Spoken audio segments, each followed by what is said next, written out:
as you've started learning about complexity and dealing with Agile and how to deliver products and working with product development in general, there's a very good chance by now that you've heard of this self-organizing or self-managing concept. What does that mean? And how is that different from traditional management? And that's what we're going to talk about today.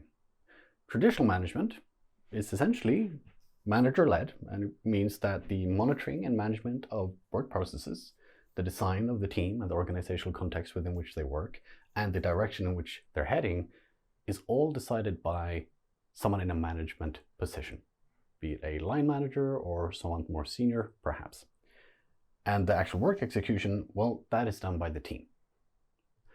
And this works absolutely fine in complicated and simple environments where you just need someone to point to the direction and let people crack on with it. In fact, you can even argue, if you're talking about the Cynefin model of complexity, in chaos, that kind of, we call it command and control style, can work very well, where someone is commanding what to do and controlling through different directions and or structures around it. So what does self-management mean? Well, self-management means that at some level, either the monitoring, the designing, or the direction setting is moved downwards, you could say, towards the team level. So it's taken away from a set manager, a single point, and moved into the team. So the entire team is managing this aspect of the work. It doesn't mean that it's not happening. It just means that it's not a single person doing it anymore. It means that it's being done by multiple people. So the first level of self-organization, because self-organization actually encapsulates all of these levels of management, except of course the manager-led one. And self-managing is kind of the first step on the road to that. Self-managing means that now the work not only looks after the work execution, but they also monitor and manage their own work processes. So how they work, when they work, who works on what, and so on and so forth. They can delegate the responsibilities within it freely because they manage the work themselves.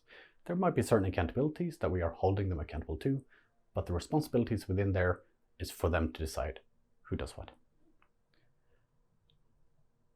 The reason this is so important is because when you're dealing with complex work, when you're dealing with product development, is because the reality is we often don't know the best way to do it, and sometimes you don't even know a good way to do it. And therefore believing that a single person would know the best way to do it is even more erroneous. It's better to let the right people lead at the right time.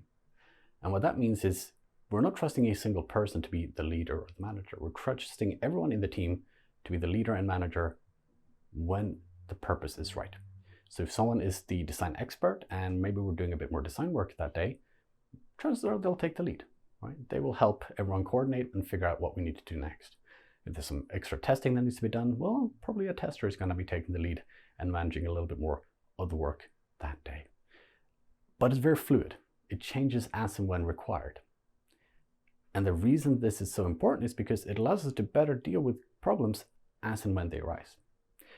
There's another very important part of this, and this is part of the business agility aspect of being able to, turn on a dime for a dime kind of thing, being able to respond quickly to changes in a way that we can afford so we can stay afloat as a business. Is the closer to the work that the decisions are made, the faster they're made, and therefore the cheaper they're made, and thus the better the opportunities we can grasp are. Right? We're saving a lot of time and money by moving the decisions closer to the people actually doing the work themselves. And that is an incredibly powerful method of working. Again, it's not needed everywhere. In some areas, it's actually better to have a single person choosing what to do in usually more mechanical or simple work. That's very useful. However, in complex work, in agile environments, you need this self-management at the very least. Ideally, you want even higher levels of self-organizing if you can, but at the very least, self-managing. Here we go. Take a moment to breathe here. Right.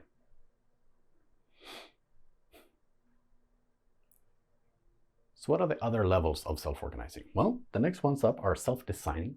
And this is something that more mature agile organizations tend to get to. And it's easier, of course, for smaller organizations to get to this level, harder for larger ones and for larger product environments where there's hundreds and hundreds of people working on the same product. However, it's still very much doable, and it is being done across the world in businesses, great and small, so to speak. And what it means is that the teams design themselves and figure out the organizational context within which they're working.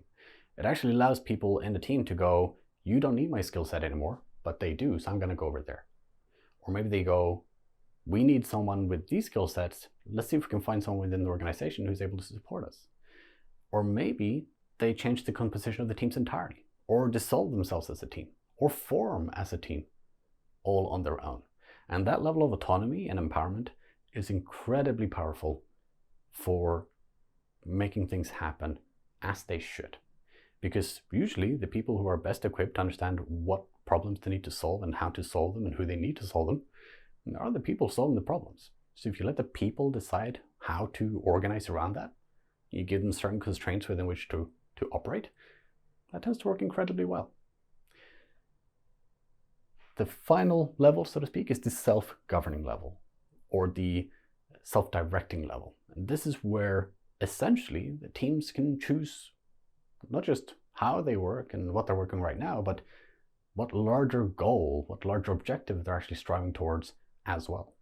You could almost think of this as a startup, for example. A startup is almost always a self-governing kind of team, right? They themselves choose what is the purpose they're there to achieve, what is the vision and mission they're working towards in the long run.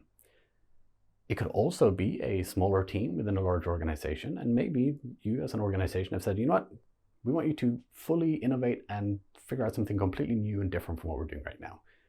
Go nuts, right? Here's some money, here's some people, figure this out yourselves. Maybe high risk, high reward. Or maybe you're saying, this is the company vision. We want you to figure out some product that's going to help us get there. You're free to ideate the product vision and everything beyond that to get us towards the company vision. So they're self-directing within a larger operational environment. And that's also fantastic because, again, maybe you're busy with other parts of the business. Maybe you're the CEO and you've got a product portfolio of different products and you're trusting these people, these teams, to help you get there by they themselves essentially being mini CEOs of their own products. Sounds scary, perhaps, but it works incredibly well when done properly. So those are the different levels of self-organizing. And many people ask, well, why did the Scrum Guide, why did Scrum move from self-organizing to self-managing? Well, mostly because of clarity, to be honest. What we're saying is, at the very least, you need to be self-managing. And self-managing means the work execution and the monitoring and managing of the work processes by how they come together and work together as a team is decided by the team themselves. Beyond that, the organization may extend that further. Again, if it's a small organization or the whole organization is a single Scrum team, well, then chances are they are already at this higher level anyway. But we're saying to do Scrum, at the very least, at the minimum, you need to be self-managing. You can always go beyond that. You can always be more self-organizing if you want to, but you need to at least be self-managing. And we kind of clarified it's not just how they do the work that they get to decide, it's when and who does it as well that they get to decide. And that is why Scrum moved from self-organizing to self-managing in the latest version of the Scrum Guide. It was essentially just a little bit of clarification and to avoid confusion. We didn't mean that every Scrum team should be able to be self-governing. Not every organization is prepared for that. Not every team is prepared for that. However, every Scrum team should, at the very least, be able to monitor and manage their own processes. Thank you so much for watching. I'm Oscar with Pragmatic Shift. You can find more of our stuff under @Pragmatic Shift on all social media. I would love to be your Scrum coach. If you're interested in working with me, you can find my courses on pragmaticshift.com or about me as a coach under scrumcoach.uk. Please do like, share, and subscribe. It really helps us out and gives us further reach to get to more professionals to help them on their journeys as well. Thank you again for watching.